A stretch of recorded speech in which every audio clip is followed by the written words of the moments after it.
What you're watching is a very special acting class. There's somebody at the bus stop. That group on stage is working on an improv drill, one meant to teach observational awareness. And that man is a police officer. Officer Anthony Watkins is with the Savannah, Georgia Police Department. And for him, this is training. It was stressful. And I was sweating by the time I was done. As police officers, we're always taught to be that authority and that figure that is taking charge on scene and wanting to move it in one specific direction. I think as far as what I'm learning today, this is just not my comfort zone, but even being in this class for a short time is just pushing me to work and operate in a way that I would never have thought before. His training comes amidst a restless week in America. A week where yet another police officer, Kim Potter, stands accused of shooting a black man, 20-year-old Dante Wright. Potter was arrested and booked into jail today, charged with second-degree manslaughter, released later on bond. There are two levels of policing in this country, one for blacks and one for whites. The pain and anguish, the outrage over repeated incidents of minorities dying at the hands of police, at times during calls that began as nonviolent incidents, is causing police departments all over the nation to self-reflect, re-examine, and in some cases, retrain how their officers handle situations with the public. You've said that most officers get about 50 hours of training, firearms training, but less than 10 hours in de-escalation training. The reason why that's problematic is because when they're in the field, they encounter the exact opposite. 9 out of 10 calls for service have nothing to do with violence at all. We are oftentimes seeing police officers escalate situations themselves. So what we have to do is to create training that speaks more to social interactions, speaks more to officers creating what they call time and distance so that they can make more objective decisions. For Officer Watkins, attending this class known as Trauma Drama enhances his training, helping him better communicate and better understand his community. Once you have that personal connection, it kind of creates a bond where a more peaceful resolution could be achieved. We're going off-roading today. It's all part of the Savannah Police Department's new behavioral health unit, which launched in the aftermath of George Floyd's death.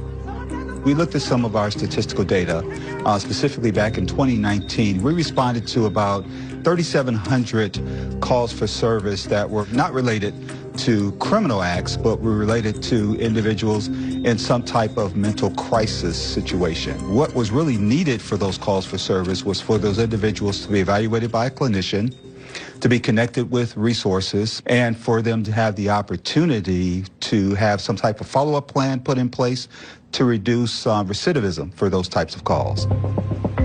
The unit is made up of 2 non-uniformed, unarmed officers and a licensed clinician.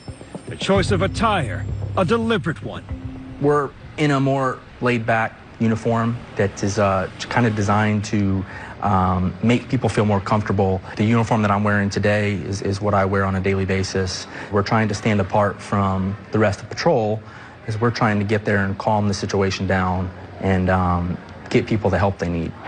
The Savannah PD says creating the behavioral unit has allowed them to enhance their service while reducing the need for unnecessary force. Prior to having this behavioral health unit, you would take the person to jail.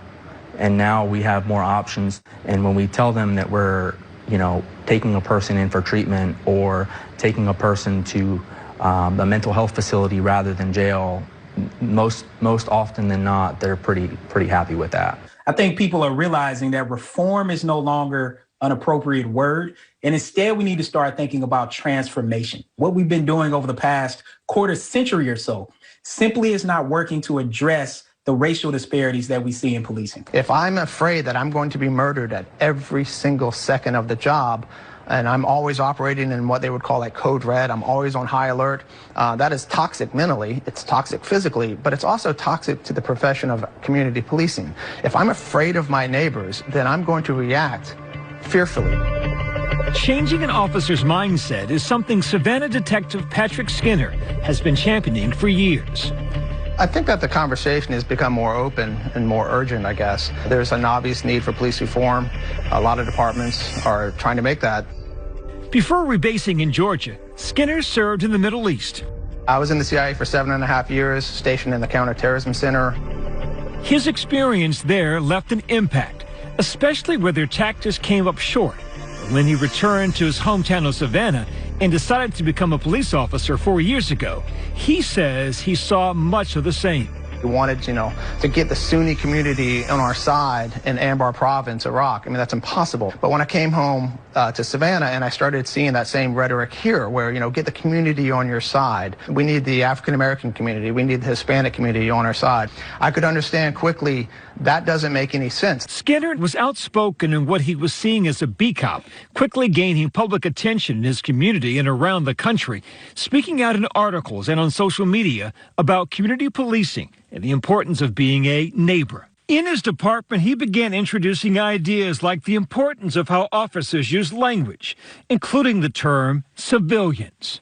When you start dividing it in a language very structured, civilians versus cops, then it does an us versus them. Even subconsciously, it's going to happen. He also preaches rolling down the windows while driving around, something he learned to do in the CIA. I wave to everybody, and it tells you he's engaged. I'm looking for the briefest connection.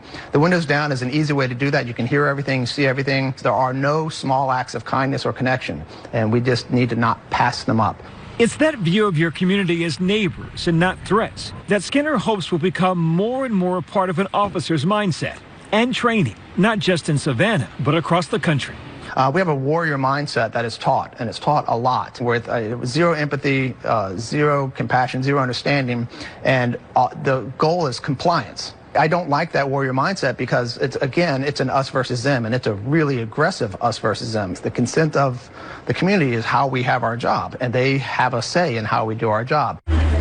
But as the nation grapples with another death and yet another family is left to grieve, one can only wonder if measures like these are enough. Law enforcement is like being a pilot or even being a physician.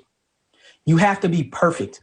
We need our law enforcement to be above reproach, and we also need to give them the resources to be able to get to that point. But no one's perfect. Yeah, no one's perfect. But this is the thing. There are certain professions where you pretty much need to be, because when you mess up, then someone loses their life.